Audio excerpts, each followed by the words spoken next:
probably just lay under my car and cry into like the transmission puddle that I'd probably have all over the ground. And I'd just get some newspapers or something and curl up under there and just not come out until LS Fest was over. 7, 6, 5, 4, 3, 2, 1. Crazy mother. What is up, everybody? My name is Dane Thompson. Welcome back to another episode of Burn Down. So today we start our lovely overcast day in Southern California at the auto parts store. So the transmission is done. I have to get extra fluid. We guesstimate about 12 quarts. I've got 2 gallons at home, so I'm gonna pick up 1 extra gallon. We're gonna go back to, well, it's not at home, it's at Chuck's house. So we're gonna go back over to my buddy Chuck's house, slam this transmission in, fill it with fluids, pressure test the cold side, clean the cooler out, and then we're gonna cross our fingers, because if it starts, runs and drives under its own power, load it on the trailer, and hopefully we can make some power this evening. So hopefully this will turn into a dyno video instead of a headache and crying video, but it may. I may just sit here and cry on camera, because that's about where we're at with this thing. So let's go get some transmission fluid and kick some ass today. Premium, that's what I'm looking for. Premium house brand.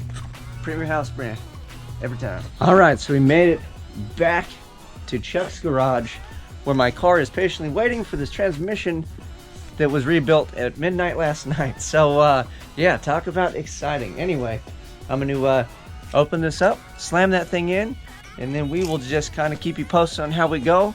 I don't think I'm gonna be able to film every single second because I am so far behind that I'm starting to get a little nervous, not gonna lie about it, because if it doesn't work this one time on the dyno, we're kind of screwed, honestly. I thought if I could dyno and I had enough time, there's revisions, we could, you know, work stuff out.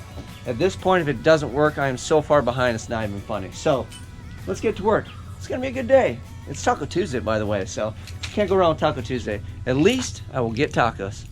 Let's keep going. We'll go check on our epoxy job from yesterday. Check it out. Hopefully it held up. Uh-oh. You already break this stuff? So there's our bubble gum, and it's hard, so I think we should be good. Okay, good. Good. Get a little pressure. Yeah, I don't understand. It sounded like the pressure came out of here when I pushed it down. Where's it coming out of? Right here. I don't have the cap on it. Well, what kind of amateur move is that? Yeah, I don't know. Sounds like it's coming out where the big hole is. I was like, man, another hole already? Another fucking hole. We haven't even got this done. That one's even bigger this time. All right, so the transmission and everything is in place. I have to flush the cooler, and then I don't know if I showed you or not, but we did the pressure test. The little piece that I had, let me show you. This is all in, rock and roll. Gotta flush this before we hook it up. Flush this dude. And then this is my little repair. Seemed cool, but I don't even know if we can see it. This guy, my blow-off valve around the top where it's supposed to have pressure on top of the diaphragm, was leaking, but it was just kind of barely bubbling. I don't know, I don't think we had the best pressure test setup with the refrigerant, so I'm just gonna wing it. I know that KP Fabitune has a thing that we can actually check it with, but I think at this point, I mean, it was building up and it was barely leaking, so I think that was the only leak, but I'm not 100% certain. So we'll just go ahead and take it to the dyno and test it on the dyno. So flush these coolant lines out, and if that is good to go, we're gonna put fluids in and then fire this thing up, and hopefully it moves around on its own power so it can move its ass on home and onto the trailer, and yeah, and then we'll get rolling. And then hopefully it'll go into gear, and fingers crossed. I'm getting nervous, not gonna lie. Let's go. All right, we got the transmission lines off. I got them off of here. I'm gonna put air pressure in and flush it out, flush these, hook those all up, and then that is it. We will hopefully set it back down and see if it'll fire up. And after we put fluids in, see if it'll move around. We are almost there. So waiting for compressors to fill up. So as soon as those fill up, we'll blow all that stuff out, crank all the lines on there, lower this bad boy down, put fluids in, and then we will cross our fingers that it actually functions properly. So let's hurry up, compressors, come on, you're killing me. Okay, so the lines are all buttoned up. This guy is buttoned up, and we should be good to go, but let me show you real quick. Let's go see if we got any gold in this here pan.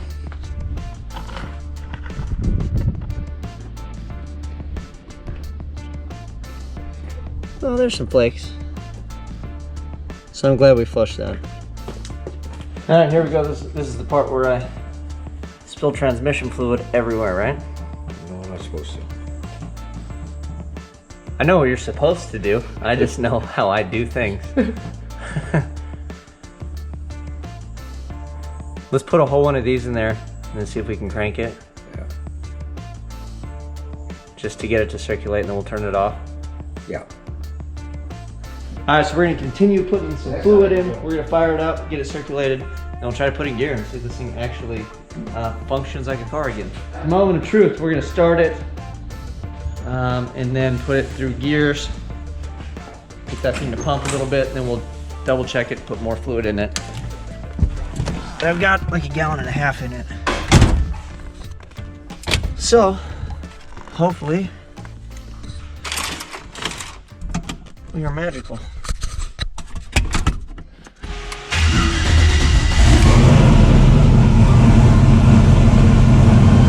Well, it's times like this that make hot rodding awesome. I have first gear, I do not have second gear, and I do not have third gear. As soon as I put in gear, it locks. And apparently there was like a one-way little sprag thing on the bench, and when I was cleaning stuff, I set it down upside down, so it got assembled in the transmission upside down. So that's what happens when you don't know what the hell you're doing with transmission parts when you're left to clean them by yourself. So, rookie mistake on this guy's part. My transmission building career is off to a rocky start. But now plan C is to go borrow a transmission, hopefully. So I'm gonna drive, hopefully get a transmission, come back, rip this one out, put that one in, make sure that goes through all the gears, and then hopefully tune tomorrow in the morning sometime, which is beyond D-Day. I'm supposed to leave Thursday, so we will do it again. Let's keep rock and rolling. Goonies never say die. All right, since I've got a minute now, just so everybody's clear on what has actually gone down with the transmission scenario, I pulled it out, I put a converter in, I put it back in the car, I dropped the pan, we found glitter. So then I pulled it all back out, we rebuilt it, put it back together, I put it back in the car today, and now it doesn't work.